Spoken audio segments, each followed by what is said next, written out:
తెలియపరుస్తా ఉన్నాను. ప్రియులరా, ఈ దినం కొరకు దేవుడు సిద్ధపరిచిన వాగ్దానాన్ని మనం స్వాధీనపరచుకుందాం.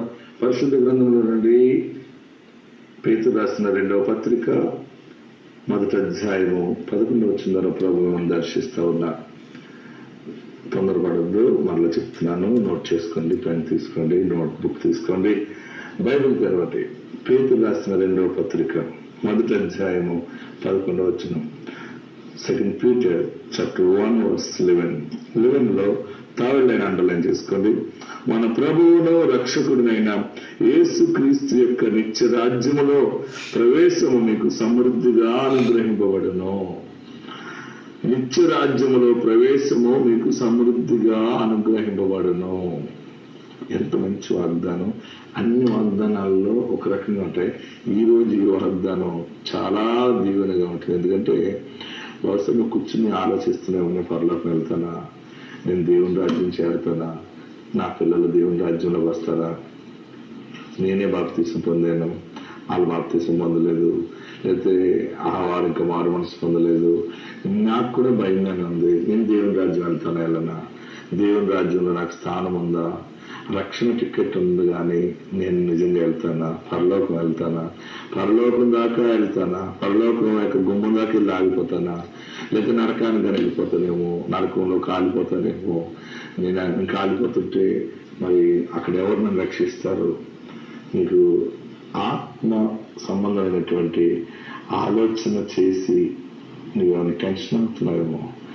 నీకు దేవుడిచ్చిన గొప్ప అద్భుతమైన మాట ఏంటంటే, నీవు నీ కుటుంబము దేవుని నిత్య రాజ్యములో సమృద్ధిగా ప్రవేశిస్తారు. ఆశీర్వాదకరంగా. డోకా లేదు, మరి వాళ్ళు రక్షించబడలేదు కదండి, మా ఆయన రక్షించబడలేదు, నా భార్య రక్షించబడలేదు, మూర్ఖులు కింద ఉన్నారు, దేవుడు మాట ఎత్తనివ్వట్లేదు కదా అసలు, దేవుడు అంటే అసలు భయంకరమైన గొడవ పెడుతున్నారు అని అనుకుంటున్నా. సమయం ఆసన్నమైనప్పుడు తండ్రి చేత వారు ఆకర్షించబడితే యేసు రాజ్యంలో వెళ్ళొచ్చేస్తారు. యేసు ప్రభు వారిని చాలా మంది అడిగారు, బోధకుడా ఇన్ని అద్భుత కార్యాలు జరిగిస్తున్నారు మీరు, అందరూ నిజంగా బోధకుడు కుంటువాడిని బాగు చేశాడు, గుడ్డివాడిని బాగు చేశాడు, కుష్ఠవ్యాధిని బాగు చేశాడు, మరి రోగులు అందరూ బాగుపడిపోతున్నారు, ఈయన నిజముగా దైవ కుమారుడు అంటున్నారు. ఓకే, కానీ మనం ఊరిలో వదిలి వేరే ఊరు వెళ్తుంటే ఎవరు మనతో శిష్యార్కం చేయట్లేదు, ఎవరు వెనకాల రావట్లేదు, అక్కడే వదిలేస్తున్నారు మిమ్మల్ని. ఏంటి బోధకుడు అంటే అప్పుడు యేసు ప్రభువు చెప్పారు, ఎరువారులాగా తండ్రి చేత అందరూ ఆకర్షించబడతారో వారు నా యుద్ధకు వస్తారు. తండ్రి ఆకర్షణ లేకుండా ఎవ్వరూ నా యుద్ధకు రాలేరు. అందుకని ఈరోజు నీ ఇంటిలో నీకు తండ్రి ఆకర్షణ అయింది, మరి నువ్వు అందుకే కుమారుడైన యేసు క్రీస్తుని రక్షకుడుగా అంగీకరిస్తున్నావు. మరి అంగీకరించలేని వారి గురించి ఆలోచిస్తున్నావు కదా, నువ్వు వారి గురించి చేస్తున్న ప్రార్థన దేవుని సన్నిధికి వెళ్ళింది. తగిన సమయం ఆసన్నమైంది.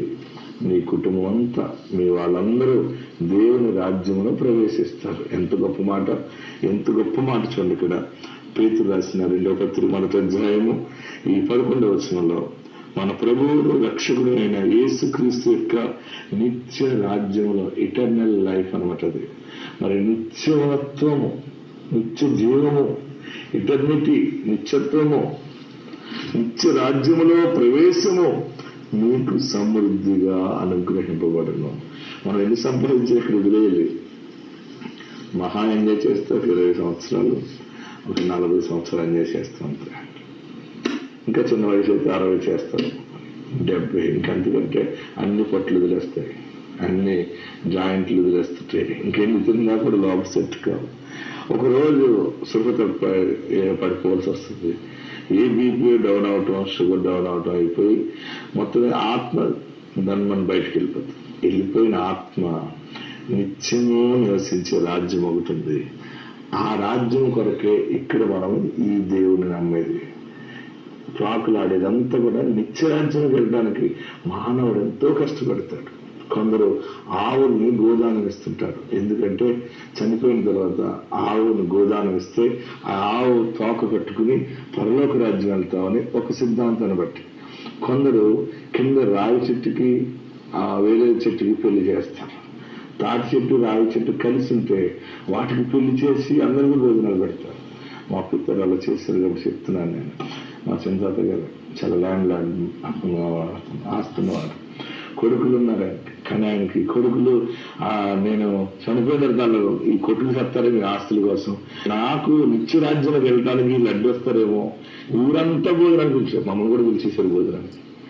కానీ మనం అటువంటి భోజనాలకు వెళ్ళాం కనుక నేను దగ్గరుండగా చూస్తున్నాను అసలు ఏం చేస్తున్నాను. ఆయన బ్రతుకుండగానే ఆయన లేకపోతే జరిగే కార్యక్రమం అంతా ఆయన చేసేసాడు.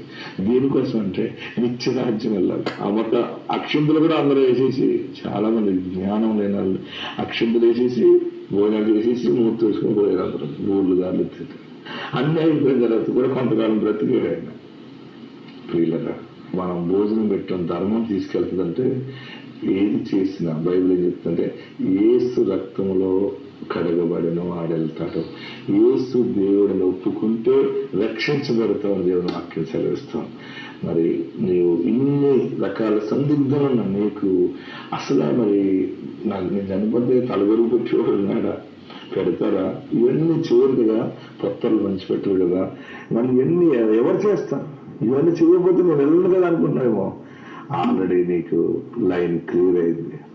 నీ కుటుంబం బ్రతుకునంతకాలం సుఖజీవంతో కూడా సంవత్సరములు శాంతిని కలిగి జీవిస్తావు. సమయం ఆసనైనప్పుడు నీవు నీ కుటుంబం మీ వాళ్ళందరూ దేవుని రాజ్యంలో ప్రవేశిస్తారు. దేవుని రాజ్యం ఎలా ఉంటుందంటే బంగారు వీధులు ఉంటాయని చెప్పాను. ప్రేసు రాజుని చూచిన చాలని ఒక పాటలో ఉంటుంది. దూతలు వీణలు నీటినప్పుడు, గంభీర జయధ్వనులు వచ్చినప్పుడు, హల్లెలూయా అని పాడినప్పుడు ఆ ఆనందం వేరేగా ఉంటుంది. నా ప్రియ సహోదరులారా, ఈ దిన వాగ్దానము చాలా విలువైందని ఎందుకన్నారంటే నిత్య రాజ్యంలో మీ కుటుంబ సభ్యులందరూ సమృద్ధిగా చేర్చబడతారు. ఆ దీవెన ప్రభు మీకు ఇచ్చారు. ఆత్మ మీకు తోడైండును గాక.